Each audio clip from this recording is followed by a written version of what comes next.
सोलापूरचे ग्रामदैवत श्री सिद्धेश्वर महाराजांच्या यात्रेतला एक महत्त्वाचा भाग म्हणजे भाकणुकीचा कार्यक्रम। होम विधीचा सोहळा पार पडल्यानंतर सिद्धेश्वर महाराजांचं मंदिराच्या जवळ असलेल्या फडकुले सभागृहाच्या समोर जे आहे ती भाकणूक जी आहे ती व्यक्त केली जाते।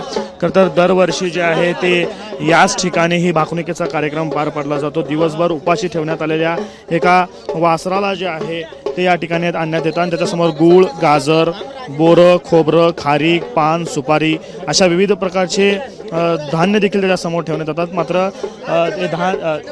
हे वासरू जे आहे ते कशा पद्धतीनं स्पर्श करतं त्याच्या हालचालीवरनं जे आहे ते भाकणूक हिरेअब्बू परिवाराच्या वतीने व्यक्त केले जातात आणि त्यावर अंदाज व्यक्त केले जातात। हिरेअब्बू परिवारातले सदस्य आता भाकणूक जे ते व्यक्त करतात, कशा पद्धतीने ते काय संकेत व्यक्त करतात हे आपण त्यांच्याकडनं ऐकून घेऊयात।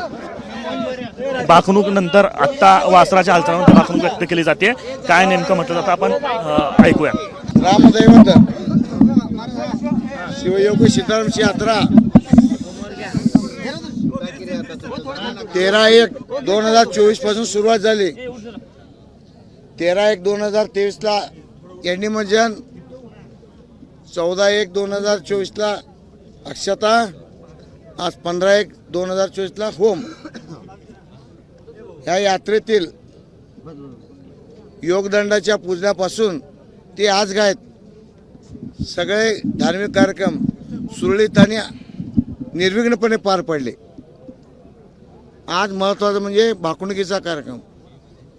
आज होम वाहून झाल्यानंतर या ठिकाणी भाकणुकीत जो देशमुखाचा जो वासरू होता तो दिवसभर त्याला पाणी वगैरे म्हणजे उपास असतंय आणि त्याला काय देत नाही, अन्न काहीच देत नाही त्याला।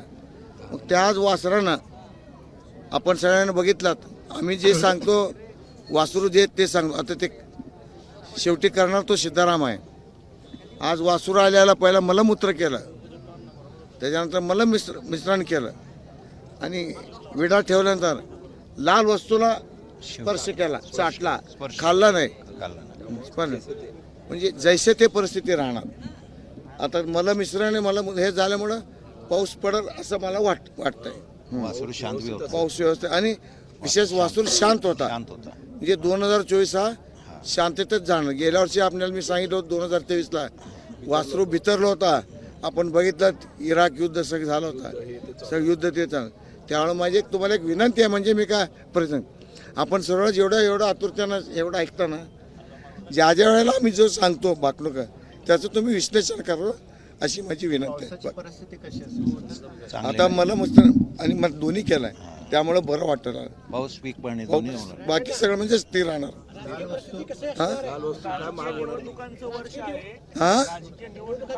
नाही राजकीय काय सांगत नाही मी, राजकीय फक्त जे बाकीचं काय सांगत नाही। जे इथं आहे मलमूत्र झालंय त्यामुळं पाऊस आणि आपलं ही जी परिस्थिती आहे स्थिरता राहणार। पाऊस पाणी व्यवस्थित राहणार आणि लाल वस्तू थोडा म्हणजे स्थिर राहणार। म्हणजे खाल्लं नाही, तो चाटला खाल्लं असतं तर मग ते महाग झालं, पण स्थिरता राहणार नाही। शांत आहे 2024 शांत, काही नाही, जैसे ती परिस्थिती। सोलापूरचे ग्रामदैवत श्री सिद्धेश्वर महाराजांच्या यात्रेतली ही भाकणूक आहे। खरं तर दरवर्षी जे आहे ते होम प्रतिबंध सोहळा झाल्यानंतर फडकुले सभागृहासमोर ही भाकणूक केली जाते। वासरू त्याच्या समोर आल्यानंतर वासरूच्या हालचाली टिपल्या जातात आणि त्याच्यावरून हा अंदाज जे आहे ते पुढचा वर्ष कसा असेल याची अंदाज हिरेअब्बू परिवार जे आहे तो मानकरी यात्रेतला आहे त्यांच्याकडनं व्यक्त केलं जातं। यंदाच्या भाकणुकीनुसार पुढचा वर्ष हा महागाईच्या दृष्ट्या स्थिर राहील, पाऊस पाणी चांगलं असेल, कोणतेही नैसर्गिक आपत्ती नसेल अशा पद्धतीचे अंदाज जे आहेत ते हिरेअब्बू परिवाराच्या वतीने व्यक्त केले जातात। त्यांनी बोलतानाही सांगितलेलं आहे की वासराच्या हालचालीवरून आम्ही केवळ अंदाज व्यक्त करतो, अशा पद्धतीचं भाषण त्यांनी या निमित्तानं केलेलं आहे। मात्र दरवर्षी सिद्धरामेश्वर यात्रेतली ही भाकणूक अत्यंत महत्त्वाची मानली जाते आणि ती भाकणूक पुन्हा एकदा या ठिकाणी व्यक्त करण्यात आली आहे। कॅमेरा पर्सन अयूब कांतीसह आफताब शेख, एबीपी माझा, सोलापूर। एबीपी माझा, उघडा डोळे बघा नीट।